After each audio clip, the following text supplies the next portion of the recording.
This number out in front, a, this is the equation for an exponential function. A stands for the y-intercept,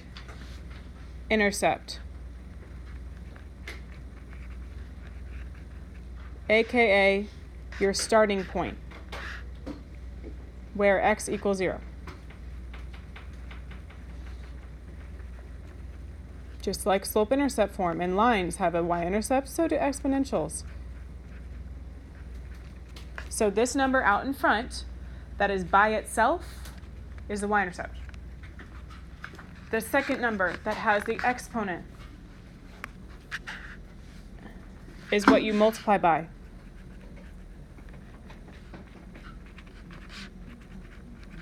We're talking about exponential functions. Just like exponents tell you to multiply, this equation tells you to multiply.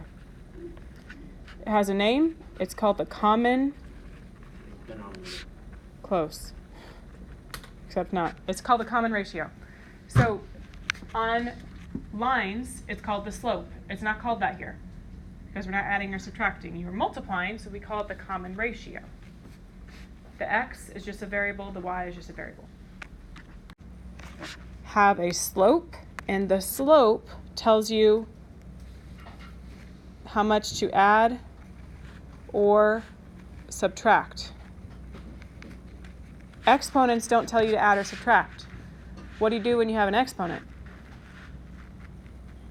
You multiply. So if you have a linear function, it's going to add or subtract a slope. Exponential functions multiply by a common difference. Linear functions, we call the slope a common, so this is a word I just had, common difference. Exponential functions, we call the thing that you multiply by common ratio. And last thing, what they look like. We just chatted about earlier. Linear functions are straight lines. They look something like this. Exponential functions are curved, like that. The x's add 1. It's just increasing. What is the most important part, though, is what the y values are doing. Look at your pattern. What are the y values doing? Adding 2. Write it down. So, does it have a constant rate of change? Is it adding or subtracting the same amount over and over? Yes. So that's a linear function because it's adding or subtracting. Our slope here would be 2 over 1, or 2. So we're going to answer the question, is it linear or exponential? It's linear because it has I'm not going to say slope. I'm going to use the new word that I just taught you, adding or subtracting. Common difference of plus 2 every time. Because it's adding over and over, it's linear. We're going to write the equation for this in slope-intercept form. Your y-intercept is 2, because it's where x equals 0. This is review from last semester. Your slope is 2 over 1, or 2. So this would be y equals 2x for the slope plus 2 y-intercept.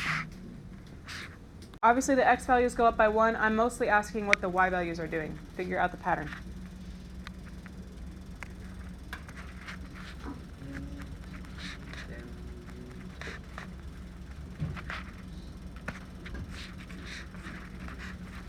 What are the y values doing? Multiplying by 2. So it's a pattern. Is it a linear pattern? Does it have a constant rate of change? That's a tricky question. It has a pattern. It's not a constant rate of change. Constant rate of change adds or subtracts. Does this add or subtract? No. So it's multiplying, which we call a common ratio. So is this linear or exponential? Exponential, okay. I know I'm throwing a lot of different words at you. Oh, I just wrote down linear. No, no, no. Exponential, because you need to explain, it has a common, not difference, ratio of times 2 every time. What is your common ratio? What's the y-intercept? It's 4.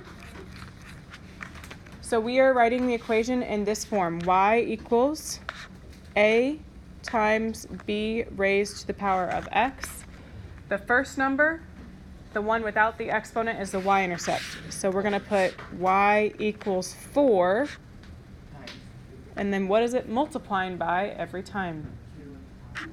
2. So it's 2 to the x. It's like your slope-intercept form. How it changes, what it's starting at, it's just different because it's exponential. I need you to do, first thing, figure out the y-intercept. So look at your equation and decide what it is. Just remember, that's a number by itself. Or let me change that. It's a number without the x.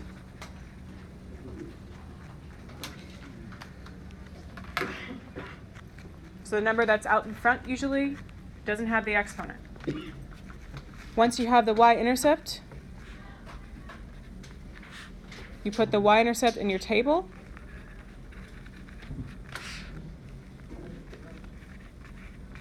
Where x equals 0, because it's the y-intercept on the y-axis. Last thing,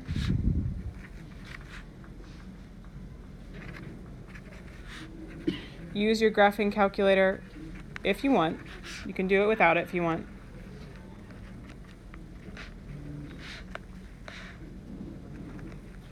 To get the rest of the table. So this equation is f of x equals 2 to the x. It's the most basic exponential growth function. I don't need you to use your calculator right now. I need you to pay attention to what we're talking about. When you look at this equation right now, there is no number like out in front. This is a tricky question. What number do you multiply by? Could you multiply by that wouldn't actually change what you see here?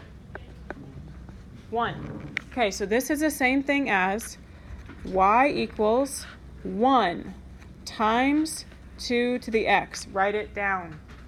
If you don't see the y-intercept, it's 1.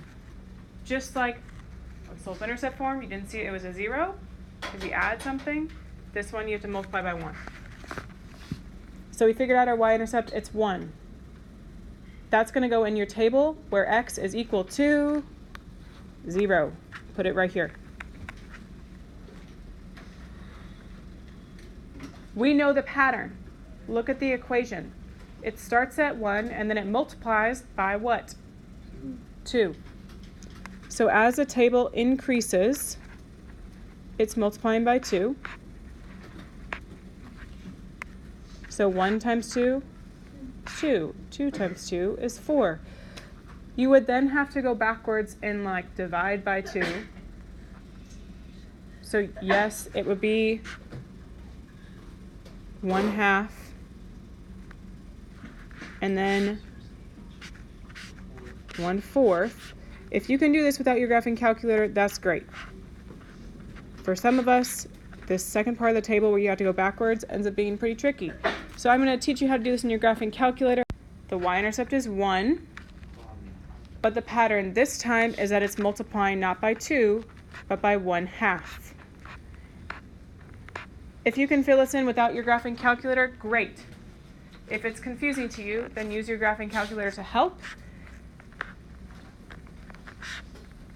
I know for sure, like if I multiply by 1/2, the next number is 1/2, and then 1/4. So to go backwards the other direction, yes, it has to be 2 and 4. But I'm also going to ask you to learn how to do this in your graphing calculator, because as we do more and more graphing, it just gets a little bit more complicated. So we're learning today.